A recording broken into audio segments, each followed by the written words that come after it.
La città ti stressa? C'è un mondo intero che ti aspetta. Hai un cervello acceso e lo stai sprecando in ufficio? Ci sono passato anch'io, ma poi ho deciso di cambiare e in questi video ti sto raccontando quello che faccio ora e la nuova sfida che ho intrapreso con l'obiettivo di trovare un altro posto dove vivere e lavorare. Ma cosa serve per vivere, ad esempio, in un posto come questo? Una volta servivano braccia forti, mani callose per zappare la terra, costruire muretti a secco, fare il fieno sui pendii, raccogliere castagne, insomma, spaccarsi la schiena.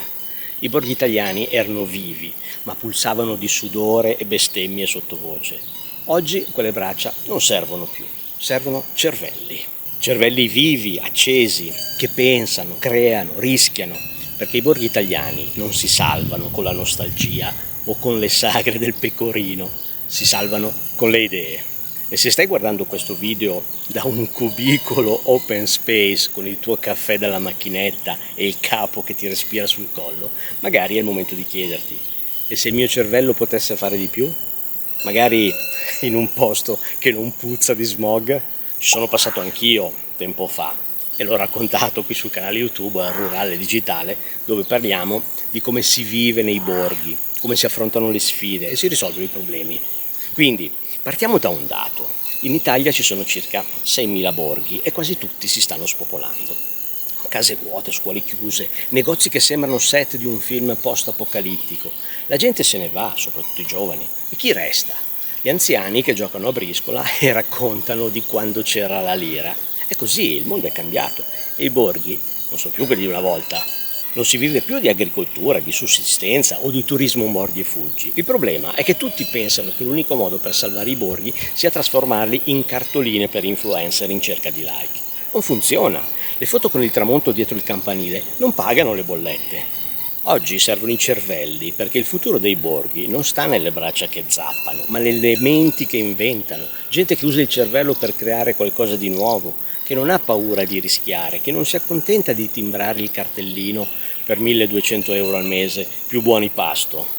Immagina, vivi in un posto dove il tuo vicino non ti ruba il parcheggio, dove il silenzio è così profondo che senti i tuoi pensieri e magari per la prima volta ti piacciono.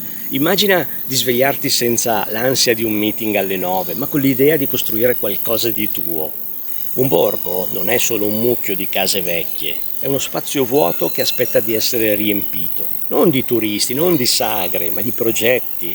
E i progetti nascono da chi ha il coraggio di mollare la città, le sicurezze, la comfort zone che puzza di toner e riunioni inutili. Ma parliamoci chiaro, trasferirsi in un borgo non è una passeggiata. Non è che arrivi, pianti un laptop in mezzo a un prato e diventi Jeff Bezos. Ci sono sfide, internet che va a singhiozzo, il bar se c'è che chiude alle 19, il fatto che tutti sanno cosa hai mangiato ancora prima che tu finisca di lavare i piatti. E poi c'è la burocrazia, che in Italia è come un mostro mitologico, ti guarda, ti sorride e poi ti divora. Ma sai qual è la differenza tra chi ce la fa e chi resta a lamentarsi in città? La voglia di rischiare, perché il rischio non è buttarsi nel vuoto, il rischio è restare fermi, incastrati in una vita che non ti soddisfa. Qui vicino, in una contrada morta, c'è un tizio che ho conosciuto che ha mollato il suo lavoro da grafico a Milano. Ottimo stipendio, aperitivi in Porta Venezia, vita figa, ma si sentiva in gabbia. Ha preso i suoi risparmi e si è trasferito qui. Ha aperto uno studio di design che lavora con clienti internazionali. Ora vive in una casa circondata dal bosco che costa 1/3 dell'affitto di un monolocale a Milano e ha le montagne fuori dalla finestra. Ha tempo per pensare, per creare. E sai qual è la cosa più assurda? Non è l'unico. In borghi come questi stanno spuntando tante micro realtà. Coder che sviluppano app, scrittori che pubblicano bestseller, ma anche tizi che fanno birra artigianale e la vendono in Giappone. Non serve essere un genio, serve solo smettere di pensare che la città sia l'unico posto dove succedono le cose.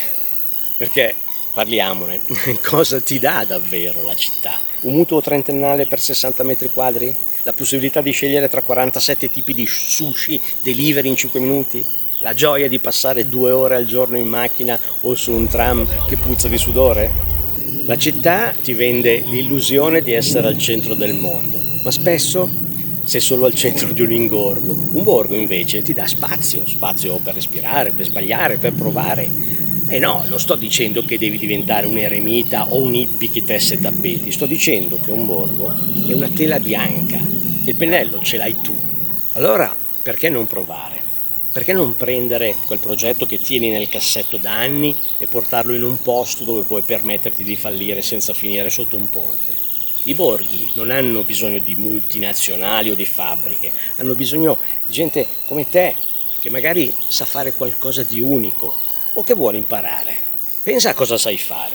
Scrivi, disegni, programmi, o magari sei uno di quelli che sa trasformare un'idea strampalata in un business. Un borgo è il posto perfetto per testare, per crescere, per costruire senza il rumore di fondo della città che ti distrae. E poi c'è un altro aspetto che nessuno ti dice. In un borgo sei costretto a conoscerti davvero. Niente distrazioni, niente serate in discoteca per dimenticare che il tuo lavoro ti fa schifo. Sei tu, le tue idee e un silenzio che ti obbliga a fare i conti con chi sei. Può spaventare, certo, ma è anche liberatorio. Perché quando molli le scuse e inizi a costruire, scopri che il tuo cervello può fare cose che non immaginavi. I borghi italiani non sono musei da fotografare, non sono set per pubblicità dei biscotti, sono laboratori, luoghi dove il tuo futuro può nascere, ma solo se ci metti dentro anche il tuo cervello. Quindi la prossima volta che sei incastrato nel traffico o stai fissando il soffitto alle 3 di notte chiedendoti «È tutto qui?» Pensa a questo. Un borgo potrebbe essere l'inizio del tuo nuovo mondo e se non ci provi, non venire a lamentarti quando sarai vecchio e l'unica cosa che avrai costruito sarà una collezione di tazze da ufficio. Ci vediamo alla prossima puntata.